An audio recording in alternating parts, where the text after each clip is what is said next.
Hitler annexes Austria and the World War begins. 70 to 85 million deaths, the deadliest conflict in human history. On August 6, 1945, at 8:15 a.m., the bomb called Little Boy was dropped over Hiroshima. 80,000 people were killed instantly, and another 90,000 more died, prolonged agonizing deaths, radiation exposure, cancer, poisoning, starvation. In total, 237,000 people. In World War II, 2/3 of the Jews were killed in Europe, a Holocaust. Here's a picture of Hiroshima after the bomb. Here we have a church, the shell of the church, and I don't know if you can see here, 5 men dressed in black cassocks. They are part of a group of 8 Jesuits who survived the bomb, and they live only 8 blocks away from where it detonated. And all of them, all 8, died of natural causes in their old age. Not a single one receives radiation exposure, where people for miles beyond were dying from radiation poisoning. The spokesperson for that group was Father Hubert Schiffer. Here he is on the 12th anniversary of the bombing with the assistant pilot of the Enola Gay, the bomber that dropped the bomb. Here's another newspaper clipping of him with Major Lewis, and he wrote a book called The Rosary of Hiroshima. He was medically examined and interviewed over 200 times. And each time people were asking him, how did you survive? How do you explain this? You are near the center of where the bomb detonated, and you don't even have any ill effects. And his answer was always the same. We believe that we survived because we were living the message of Fatima. We lived and prayed the rosary daily in that home. Prayer is more powerful than the atom bomb. Wow. August 6th, the emperor still did not surrender. So 3 days later, August 9, a second bomb was dropped over Nagasaki, destroying the only Catholic cathedral that took 30 years to build, brick by brick. And on the month it was finished, the bomb dropped exactly above it. This is what it used to look like, and it's huge inside. The biggest cathedral in all of Asia, bigger than anything in the Philippines, even though Japan is not Catholic. But the bomb dropped in Nagasaki, which is where most of the Catholics live. What was spared? The Garden of the Immaculata, the friary that Saint Maximilian Kolbe founded when he was there 1930 to 1936. So not just the Jesuits in Hiroshima survived, but the Franciscans in Nagasaki. Maximilian himself was put to death 4 years earlier in Auschwitz. We're now in more recent history. May 13, 1981, at 5:13 in the afternoon. Holy Father John Paul II is making his rounds around St. Peter's Square, and at very close range, you see the hand holding a 9mm pistol firing at him at very close range. 4 bullets hit him. One hits his left finger, another the right arm, and 2 enter into the lower abdominal area. He falls into the arms of his secretary. Here, we only see the forehead, Monsignor Jivic. And he cries out loud, "Mary, my mother, Mary, my mother." Remember, he's consecrated to her since the age of 18. The ride to the hospital took half the time. This is late afternoon traffic in Rome, kind of like Manila, right? But they got to the hospital in a few minutes, and by 5:40 p.m. they were already doing surgery on him. The doctor that operated on him had his day off that day. And he said all of a sudden, he was moved by an interior impulse that he could not control to go to the hospital. and he rushed there, not knowing why. And the moment he entered the hospital, he could see JohnPaul being brought in by ambulance. The surgery started immediately. He lost 3/4 of his blood. He was given the last rites by Monsignor Jivich. The operation ended close to midnight, and he survived miraculously. The doctor said the bullet, one of them that entered the lower abdomen, missed the aorta to his heart by a few millimeters. And it was like the bullet went one direction, hit a brick wall, and then turned. There's no possible medical explanation. But JohnPaul himself explained it like this: one hand shot and another hand guided the bullet. A maternal hand, the hand of our Blessed Mother. Yeah. So he was sent home, and he received a very bad infection, so he returned to the hospital a second time. And while he was recovering there, he asked for the third secret of Fatima to be brought to him. Because someone told him, do you know you were shot on the feast of Our Lady of Fatima? There must be some kind of correlation between that day and the message. So he read all he could about Fatima. And in the third secret, he recognized himself as that bishop in white that walks up the hill, is shot and killed at the foot of the cross. And so he said, my Our Lady gave me back my life anew, a second time. I come to understand that the only way to save the world now is by consecrating Russia to the Immaculate Heart of Mary. It was like a wake-up call for our Holy Father from his mother, his Heavenly Mother. And so May 13, the following year, he goes to Fatima to give her thanks for saving his life. And this is what he later wrote. It was necessary for the assassination attempt to be made precisely on May 13, the anniversary of Our Lady's apparition at Fatima, so that the voice of God could be more easily heard and understood by me, by him. Wake up call. And so he was determined to consecrate Russia to the Immaculate Heart. Later on, he put the bullet, one of the bullets, into the crown of Our Lady. As you can see there, she's wearing the crown here. The following year, 83, he visits Mehmet Ali Agca in jail to forgive him, his would-be assassin. And the interesting thing is that Agca was not interested in being forgiven. He was actually very scared. And he asked JohnPaul, which was recorded by Monsignor Jivich, what I want to know is, why are you still alive? I know my bullets are killers. I know I was aiming right. Why are you still alive? He was scared because he thought that there were forces beyond his control that had to do with what he called the goddess of Fatima, and that goddess was going to get him next. Right? So he even recognized it had something to do with Our Lady of Fatima. The judge at his trial said this about Ali Agca.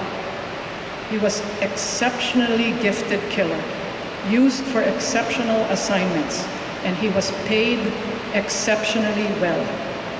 He doesn't miss. So, what a miracle. And after he was released from jail, JohnPaul was already dead. He visited his grave with some white roses. JohnPaul II tried a couple of times to consecrate Russia to the Immaculate Heart of Mary. Unfortunately, the bishops were not united with him. So Lucia said heaven did not accept the first consecration or the second. But finally in 1984, it was a valid consecration, united with all the bishops of the world. And then we see what happens shortly after. Communism leaves Poland. The first free election happens in 1989. And they had no free elections since 1928 because they were overrun by communists. Do you remember Lech Wałęsa and the Solidarity movement? It was like a huge thing in Poland. No bloodshed, communism left, fall of the Berlin Wall, Christian freedom and public worship permitted in all of Eastern Europe. Since 1917, peaceful revolutions in Romania, Czechoslovakia, Bulgaria, Albania. And finally, on Christmas Day, the dissolution of the USSR. The flag comes down on Christmas Day.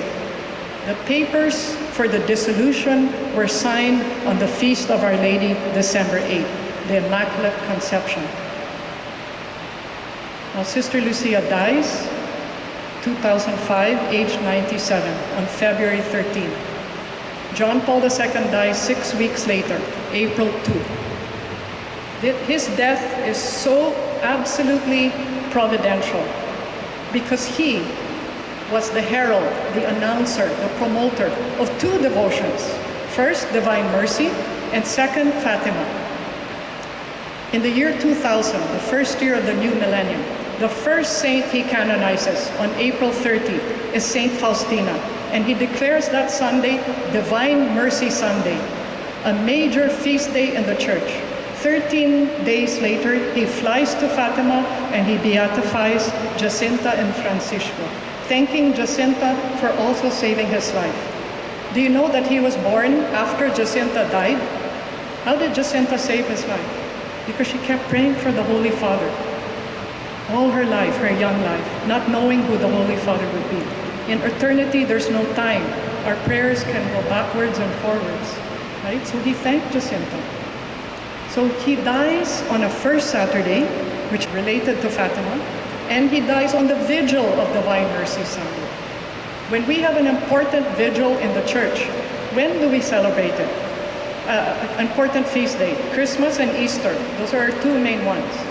When is the most important Easter Mass? The vigil, the night before. It's the 3.5-hour Mass with the 7 readings and the 7 Psalms, right? Christmas, when is the major Mass? Christmas Eve. The same with Divine Mercy Sunday. Divine Mercy Sunday Vigil was celebrated in his bedroom just before he passed away. So he died on both feast days. Lucia naman, what is significant about February 13th? If you look at Our Lady of Fatima's gown, do you see the globe? The globe represents all her children in the world. Do you see also a star? She has a star near the hem of her gown. That star represents the star of Esther, Queen Esther. In the Old Testament, Queen Esther was one of the wives of the Persian pagan king. And one day he was advised to kill all the Jewish people. And he agreed, not knowing one of his wives was Jewish, Esther. And so she gathered all her people, gather all the Jews, hold a fast on my behalf.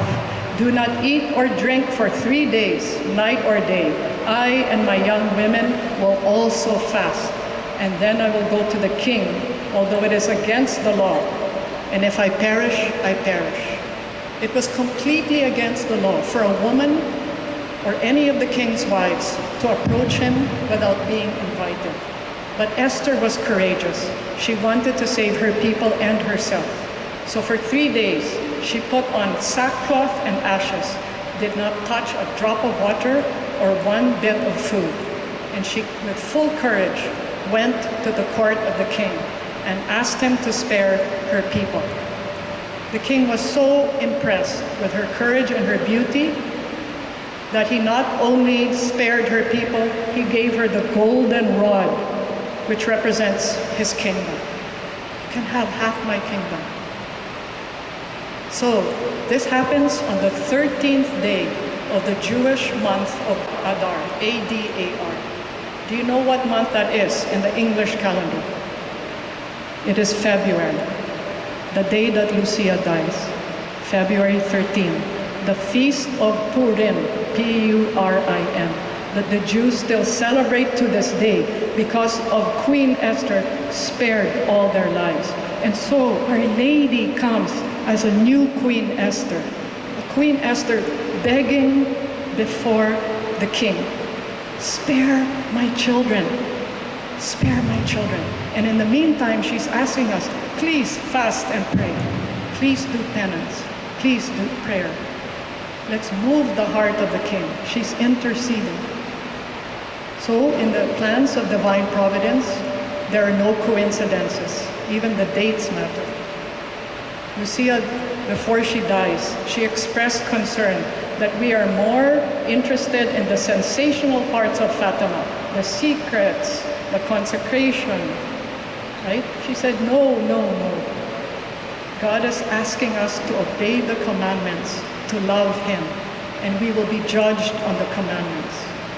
Jesus told her that what we are to do today is to observe His law, the 10 commandments, and to fulfill your daily duty faithfully. Very simple. Fulfill your daily duty and follow the commandments. You don't have to do anything big. Saint Therese never left her convent. She died aged 24, but she did small things with great love, and she's a doctor of the church. Lucia said, if I can summarize all the commandments, I will summarize it as the commandment of our Blessed Mother, Mandamiento de Maria. And it is this: do whatever He tells you. The last words of Our Lady in the Gospel of John. And here we have Saint JohnPaul, who took as his papal motto, even the motto when he was bishop and cardinal, the words of Saint Louis de Montfort, totus tuos, I am entirely yours. I belong entirely to you, Mary. Take everything that I have. I give you my whole heart. And so it is impossible for me to describe at this time his achievements. They're just staggering. But he was a living witness that whoever is consecrated to Mary will really become like her son. He's truly a great pope and a great human being, a very great saint. And he said this in Fatima, that the message of Fatima is more urgent and relevant in our time than it was 65 years ago. He said this in 1982. And if he was here today, standing here, he would say it's even more relevant than 100 years ago because of the perilous state of our world today.